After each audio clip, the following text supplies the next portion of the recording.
Bienvenue à Akanga, un centre culturel situé à Porte-Novo. Akanga est doté d'une bibliothèque, d'une librairie et d'une maison d'édition nommée Dagan Édition. Découvrons ensemble la richesse culturelle et cultuelle de l'Afrique à travers ses différentes interventions. À la découverte avec le centre Akanga. À la découverte. Qui êtes-vous pour avoir décidé d'écrire un livre sur le Vaudou? J'ai écrit sur le Vaudou, je suis le Conan, Mondadjo Todaho. J'ai écrit sur le Vaudou parce que je l'ai pratiqué, je le pratique jusqu'à présent. Et je suis le directeur général de la première académie Vaudou créée au Bénin en 1985 par Sa Majesté Todaho Mondadjo, qui écrit des connaissances Vaudou, a décidé de donner l'opportunité à la jeunesse, de donner l'occasion de préparer la jeunesse à prendre la relève. Qu'est-ce que le Vaudou? Oui, le Vaudou, en fait, pour définir le Vaudou, il est important quand même de remonter un peu plus haut, parce que le Vaudou n'existerait pas si nos ancêtres n'avaient pas l'idée, d'accord, de l'existence d'un être suprême. Et c'est après avoir eu l'idée de l'existence d'un être suprême que nous appelons Mao Sebolissa qu'ils ont commencé par rechercher des attitudes, des pratiques par lesquelles ils pourraient en quelque sorte se conformer à sa volonté, se conformer aux principes naturels, se conformer aux lois de la nature. Et donc, par là, ils se sont dit, vu la multitude de ces principes naturels, vu, disons, la complexité, en fait, des pratiques et des attitudes à avoir, ils se sont dit, Tchobonu Mina Sekou Nongbe Gandhi Bododi Bonamon Meho Mitole Bona Loulé Noua me fieton Vivonoé, c'est-à-dire mieux se comporter dans la vie pour que une fois dans l'au-delà nous ayons la bénédiction, l'accompagnement des ancêtres de Mao Sebolissa. C'est une question de patience, d'absence d'agitation. Vivons-nous, et c'est pour ça que souvent dans les pratiques vaudou, vous voyez les prêtres empagnent juste pour qu'ils soient sans gêne, pour qu'ils soient à l'aise. Parce que lorsque vous n'êtes pas concentré, lorsque vous n'êtes pas patient, impossible pour vous de respecter les lois de la nature. Impossible pour vous, d'accord, de faire les choses telles qu'il est conseillé, tel qu'il est recommandé pour bénéficier de la grâce de Mao Sebolissa.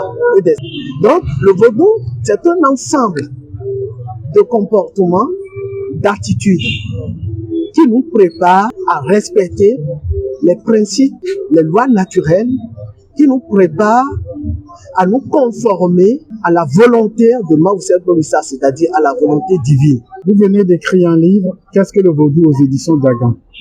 Qu'est-ce que ce livre a de différent par rapport à tout ce qui est publié ces dernières années sur le Vaudou? Oui, il y a forcément une différence parce que ici, c'est une façon, j'ai reporté la réponse de Sa Majesté Todaho Mondadjo. Todaho Mondadjo, c'est le plus grand réformateur contemporain, d'accord, du culte vaudou. Parce que en 1985, il a créé une académie d'enseignement public du vaudou et aussi un temple Sédé, entre parenthèses, temple église où les fidèles vaudous se réunissent pour prier ensemble, pour célébrer des messes des messes corps présents, d'accord, à l'enterrement des prêtres vaudous, même beaucoup de grands prêtres ont bénéficié de cette célébration. Par exemple, Sa Majesté, le vénérable Sosagedengue, voilà, le vénérable prêtre vaudou Sosagedengue a bénéficié de cette célébration. Mononga Teddy, c'est lui qui est le fondateur, d'accord, du temple Tron, Pedoreka aujourd'hui. Mononga Teddy a bénéficié de cette célébration Anagoka aussi, qui est un vénérable prêtre vaudou aussi, en a bénéficié. Et beaucoup d'adeptes vaudou en ont bénéficié à leur mort. Et Datodaho, c'est quelqu'un qui a, de façon extraordinaire, la connaissance de toutes les divinités du panthéon vaudou, d'accord, adorées dans le plateau d'Abomey. Et donc, ici, il a démontré par A plus B, d'accord, l'origine du vaudou dans le plateau d'Abomey, l'historique du vaudou dans le plateau d'Abomey, ce que veut dire vaudou et la philosophie, d'accord, d'existence des divinités, et aussi la question de la croix que les gens prennent aujourd'hui pour quelque chose lié exclusivement à la religion chrétienne.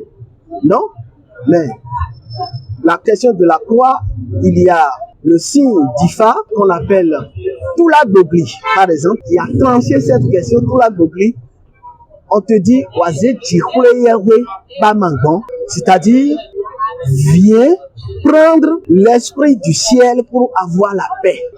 Dans les sacrifices, on les fait tuer, on faisait la croix qu'on mettait à la porte de la personne qui est arrivée à consulter et pour qui le signe sort. Ce qui voudrait dire que la croix n'est pas un élément que les religions étrangères nous ont apporté. Non, pas du tout. Et aussi, quand on parle du vaudou, ne pensons pas à autre chose.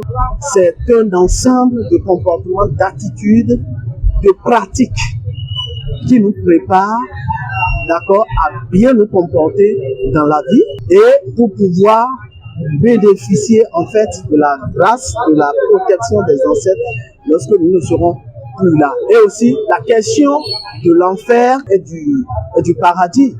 L'enfer pour nos ancêtres dans la spiritualité vaudou n'est rien d'autre que le châtiment que vos ancêtres vont vous infliger lorsque vous n'auriez pas eu des comportements adéquats ou bien vous auriez dévié du chemin du vaudou dans l'au-delà. C'est le châtiment qu'ils vont vous infliger.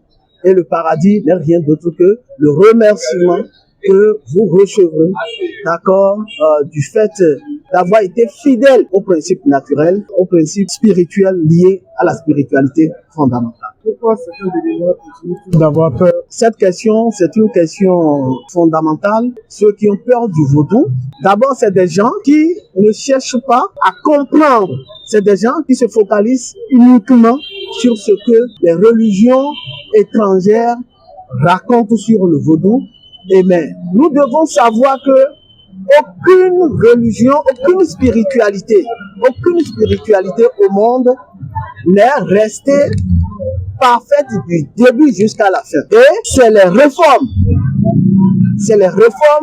qui font qu'aujourd'hui, on constate qu'il y a moins de mal dans une religion et plus de mal dans une autre.